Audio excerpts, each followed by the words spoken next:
At the end of last summer, the Caldor Fire was raging through over 200,000 acres of forests, towns, and unfortunately, homes. Right on one of the fire's main western fighting lines was one of my friends and I's favorite mountain biking trails. About half a year has gone by and the Mormon Immigrant Trail is open to the public again, which means it was finally time for my friends and I to go out and see what was left of our favorite mountain biking trails. So we just pulled up to the Fleming Meadow Trailhead, which is right off the Mormon Immigrant Trail, which was like the last fighting line during the fire. So it's really interesting because on that side of the road is like totally all good, but then this side of the road is like charred as hell, as you can see over there. Hi, Kaylin and Avery.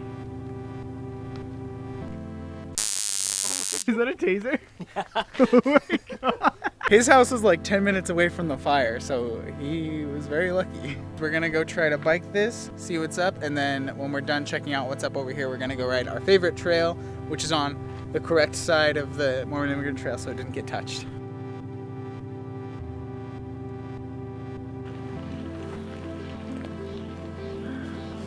So my 360 camera's dead, so no POV stuff today. But there's already a fallen tree that we have to ride over. So this all used to be covered. We just came up the trail through here where we normally go.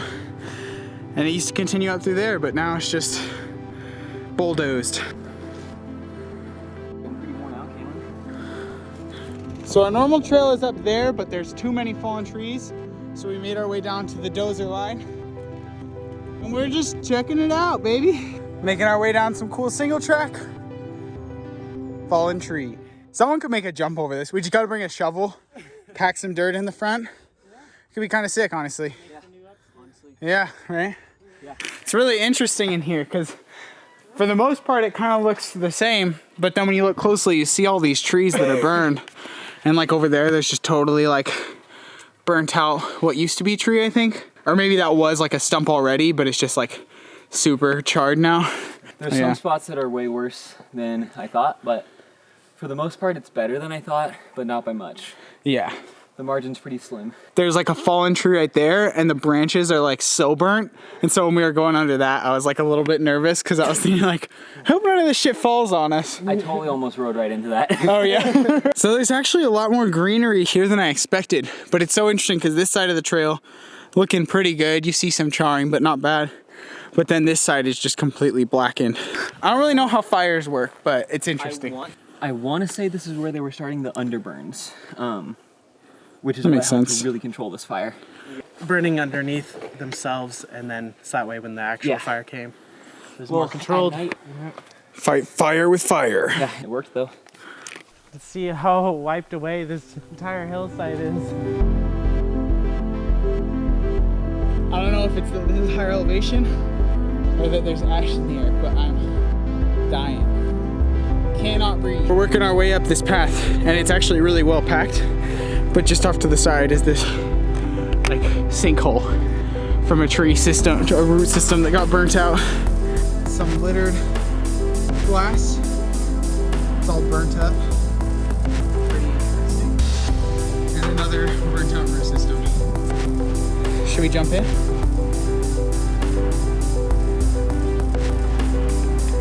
All these burnt manzanita trees are crazy.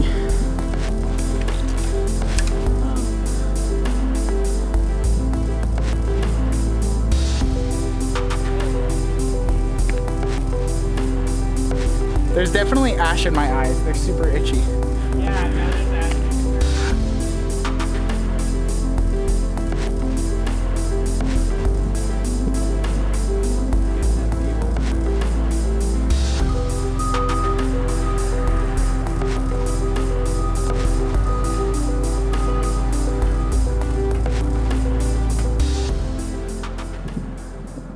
So unfortunately, Kaylin has to go home, but Avery and I are gonna do a lap down the cool downhill trail, which is on the right side of this road, so it's not burnt.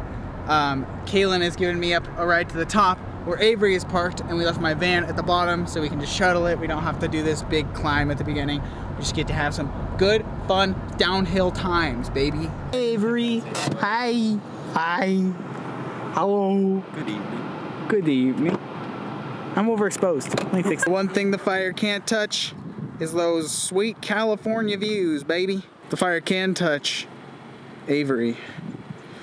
And Avery can touch the fire. He got my bike off and everything. Kaylin's such a good friend. Kaylin, I'm gonna miss you. I wish you were riding up skid with us.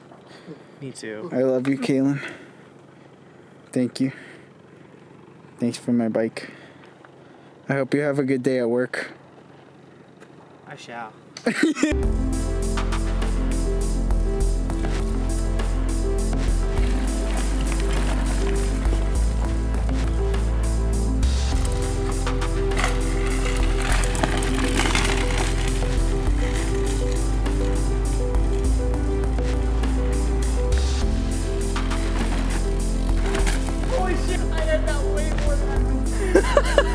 I froze in the air so bad.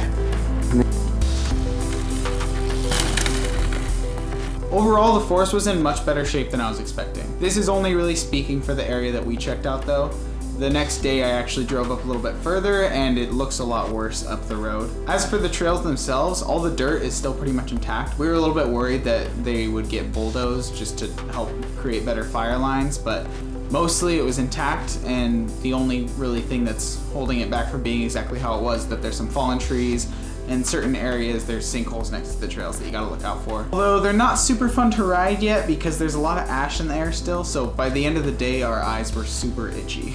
Something to take away from this video though is that we are by no means forestry or fire experts. Probably obvious because I don't think that's even what it's called. But everything we've said in this video is pretty much just speculations from what we saw going out to check it out as just normal people. Also, a lot of people lost a lot more in this fire than just their mountain biking trails, so we were super fortunate that it didn't come closer to any of our houses. If you know more about the stuff that we talked about in this video, please drop some comments. I'd love to hear from you. And with that, this video has come to an end. Thanks for watching. I hope it was interesting seeing what we checked out, and thanks for watching. I already said that. Yeah, bye.